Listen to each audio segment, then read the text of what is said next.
Dans cette vidéo, nous allons tracer la courbe représentative d'une fonction à partir de son expression.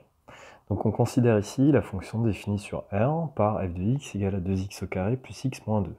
Définie sur R, ça veut juste dire qu'on peut remplacer x par n'importe quelle valeur qui existe, donc réelle, qu'il n'y a pas d'exception.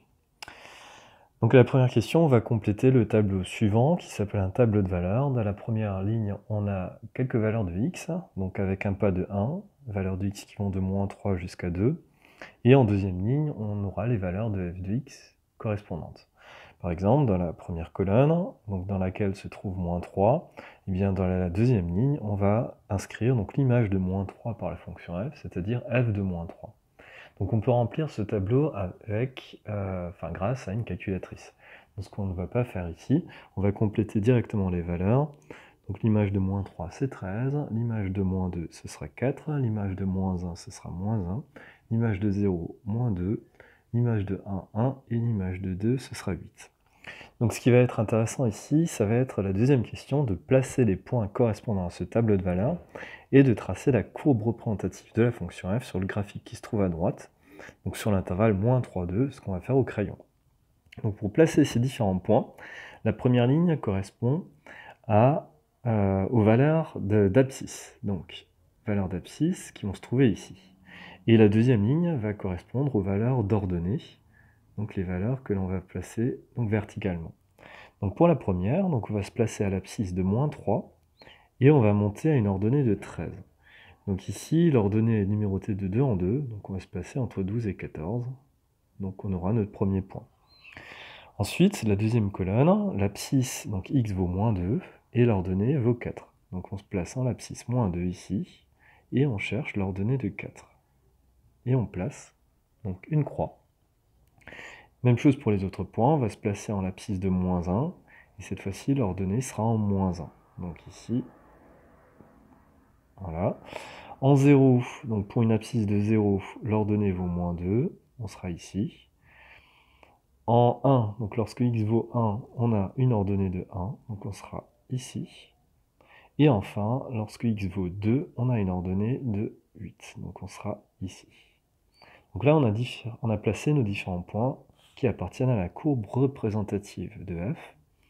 Et donc pour tracer cette courbe, eh bien, on va relier ces différents points, mais attention, pas avec la règle, mais justement à main levée. Donc on relie ces différents points, donc à main levée. Voilà. Jusqu'en 2, ici. Et vous voyez que j'ai volontairement un petit peu dépassé. Donc j'ai dépassé un peu avant moins 3 et un peu après 2. Et maintenant, grâce à cette courbe représentative, donc obtenue graphiquement, eh bien, on peut faire des lectures graphiques. À la question 3, on peut lire l'image de 1,5 par la fonction f. Alors lire l'image de 1,5 par la fonction f, ça va revenir à lire graphiquement f de 1,5. Donc pour ça, on va se placer à 1,5.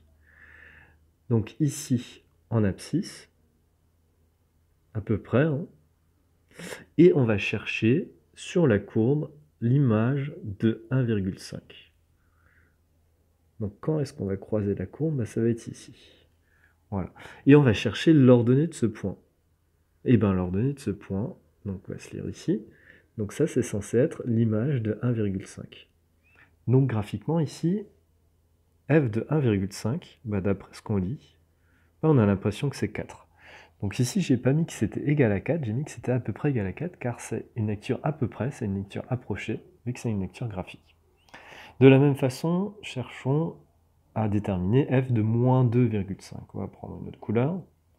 Donc on va se placer à moins 2,5 en abscisse, donc on est ici, et ici, même projet, avec des pointillés, hop, on monte verticalement, c'est plus pratique avec une règle, on monte verticalement sur la courbe, on obtient ce point, et donc ici on est censé lire sur l'axe des ordonnées l'image de moins 2,5. Donc l'image de moins 2,5 ici, eh bien c'est à peu près 8. Et enfin, dernière question du petit 3, on cherche les antécédents de 6. Alors tout à l'heure on a cherché des images, là cette fois-ci on cherche des antécédents. Donc là ça va être la démarche inverse. On va non pas se placer sur l'axe des abscisses, l'axe des x, mais on va se placer sur l'axe des ordonnées, et on va se placer en 6. Donc en 6 ici. Et on va chercher des points de la courbe qui ont pour ordonnée 6. Donc ici, cette fois-ci, on va mettre des pointillés, mais horizontaux. Mettre des pointillons horizontaux jusqu'à aller à la courbe. Donc on a 2 points, voilà, que je mets ici et ici. Et on va sur les abscisses, sur l'axe des abscisses. Et on essaye de lire ça. Donc de nouveau, c'est plus pratique avec la règle. Et là, on va obtenir deux valeurs. On va obtenir deux antécédents de 6 par la fonction f. Alors ces deux antécédents, ils vont être grossièrement approchés. On va avoir par exemple moins 2,2 ici, à peu près, hein, et ici à peu près 1,9, on va dire. Et donc on va l'écrire juste en dessous. Donc les antécédents donc de 6, donc par la fonction f, donc sont les deux valeurs qu'on vient de trouver, donc moins 2,2 et 1,9. Et on peut rajouter entre parenthèses que ce sont donc des valeurs approchées.